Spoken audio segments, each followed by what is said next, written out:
Hello दोस्तों, नमस्कार। मैं आपका भाई। तो चलिए मैं आज फिर से आपके लिए लेकर आए क्लास 10th के हिंदी का महत्वपूर्ण क्वेश्चन है ना। देखिए लिखा हुआ है हिंदी का महत्वपूर्ण क्वेश्चन, जो कि आज हम आपके लिए कम से कम 5-6 क्वेश्चन सब्जेक्टिव देखेंगे, यानी 2 नंबर का देखेंगे कि किस प्रकार से हमें बोर्ड एग्जाम में क्वेश्चन हिंदी का आता है। उसी प्रकार से आपको हम हिंदी का क्वेश्चन आज करवाएंगे। तो चलिए आइए देखते हैं बारी बारी से क्वेश्चन की क्या कह रहा है ना।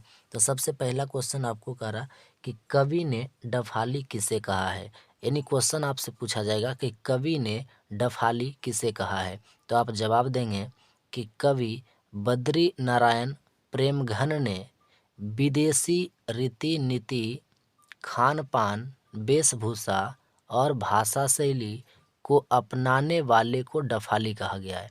यानी कवि ने कहा है कि जो भी व्यक्ति विदेशी रीति नीति को, यानी विदेशी चाल चलन को, और विदेश वाले का खान पान और पहनना ओढ़ना, वेशभूषा और भाषा शैली यानी बोली चाली, जो भी व्यक्ति विदेश का अपनाता है उसे डफाली कहा गया है। क्या कहा गया है? डफाली कहा गया है। इसलिए मेरे साथियों, विदेश का खान पान, रीति रिवाज, बोल चाल, ये सब नहीं अपनाना है, अपने देश का सारा चीज़ अपनाना है ना। तो कवि ने डफाली कहा, इसलिए आप याद रखेंगे जो भी व्यक्ति विदेश की चीज़ों को अपनाते हैं, भाषा को, खान पान को, उसे ही डफाली कहा गया है ना। तो आप समझ गए होंगे कि कवि ने डफाली किसे कहा है। तो कवि बद्री नारायण प्रेमघन ने विदेशी रीति नीति, खान पान, वेशभूषा, भाषा शैली को अपनाने वाले को डफाली कहा है। आप इस प्रकार से लिख लेंगे। चलिए आइए दूसरे नंबर देखते हैं। तो चलिए 2 नंबर का क्वेश्चन देखते हैं। कारक खोखा किन मामलों में अपवाद था। यानी क्वेश्चन आपसे पूछा जा रहा कि खोखा किन मामलों में अपवाद था। तो आप जवाब देंगे कि खोखा अपने माता पिता की ढलती उम्र में पैदा हुआ था। सोचिए, खोखा अपने माता पिता का उम्र जो था खोखा के, यानी ढलती उम्र, बुढ़ापा आ गया होगा, उस समय में खोखा पैदा हुआ था, इसलिए वह प्राकृतिक नियम का अपवाद था। सही बात है ना। जब ढलती उम्र में खोखा का जन्म हुआ है तो प्राकृतिक नियम से अपवाद था, है ना।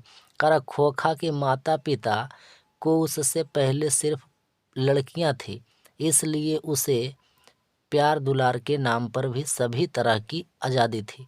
यानी खोखा की केवल बहन थी, इसलिए खोखा अकेले लड़का था, तो खोखा सभी तरह से उसको आज़ादी थी। उसके विध्वंसक कार्यों में भी उसके माता पिता उनमें इंजीनियर बनने की संभावना को देखते थे। यानी खोखा गलत काम भी कर देता था, तब भी उसको माता पिता सोचते थे कि इसमें इंजीनियर बनने की संभावना है। सोचिए कि खोखा गलत भी कर देता था तो उसके माता पिता सही समझते थे, इंजीनियर बनने की संभावना को देखते थे, जबकि बेटियों को वे सिर्फ यह सिखाते थे कि उसे क्या नहीं करना चाहिए। यानी बेटियों को केवल और केवल सिखाया जाता था कि उसे क्या नहीं करना चाहिए। इस तरह से खोखा हर एक मामलों में अपवाद था, है ना। तो क्वेश्चन को समझ गए होंगे। खोखा का जन्म उनके माता पिता की ढलते उम्र में हुआ है, और खोखा के जन्म से पहले उनकी केवल बहनें थी, इसलिए खोखा को दुलार प्यार ज़्यादा मिलता था। खोखा गलत काम भी कर देता था तो उसके माता पिता उसे इंजीनियर बनने की संभावना को देखते थे, जबकि बेटियां को केवल और केवल सिखाया जाता था कि उसे क्या करना चाहिए। इस तरह से खोखा हर एक मामला में अपवाद था, है ना। तो चलिए क्वेश्चन नंबर हम 3 देखते हैं ना। चलिए क्वेश्चन नंबर 3 देखेंगे कि अपने शब्दों में पहली बार दिखे बहादुर का वर्णन करें। यानी आप अपने शब्दों में वर्णन कीजिए कि बहादुर को आप कैसे देखें, है ना। पहली बार दिखे बहादुर का वर्णन करें। तो देखिए उत्तर लिखेंगे कि एक लड़का था जिसका नाम बहादुर था। एक लड़का था जिसका नाम बहादुर था। उसकी उम्र लगभग 12-13 वर्ष की थी। उसका शरीर स्वस्थ, रंग गोरा और मुंह चपटा था।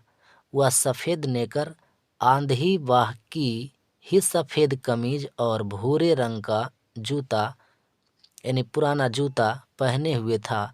उसके गले में स्काउटों की तरह एक रुमाल बंधा था, है ना। इस प्रकार से बहादुर के बारे में लिखेंगे कि बहादुर एक लड़का था है ना, जिसका नाम बहादुर, एक लड़का था जिसका नाम बहादुर था, है ना। उसकी उम्र लगभग 12-13 वर्ष की थी। उसका शरीर एकदम स्वास्थ्य ठीक ठाक था, रंग गोरा था, मुँह चपटा था, सफ़ेद नेकर की आंधी बाकी पट्टी वाले यानी आधी बाँ का शर्ट था, सफ़ेद कमीज, है ना, और भूरे रंग का पुराना जूता पहने हुए था। उसके गले में हीरो के जैसा एक रुमाल बंधा हुआ था, है ना। तो आप इस प्रकार से हल करेंगे। चलिए क्वेश्चन नंबर 4 देखते हैं। चलिए क्वेश्चन नंबर 4 देखेंगे।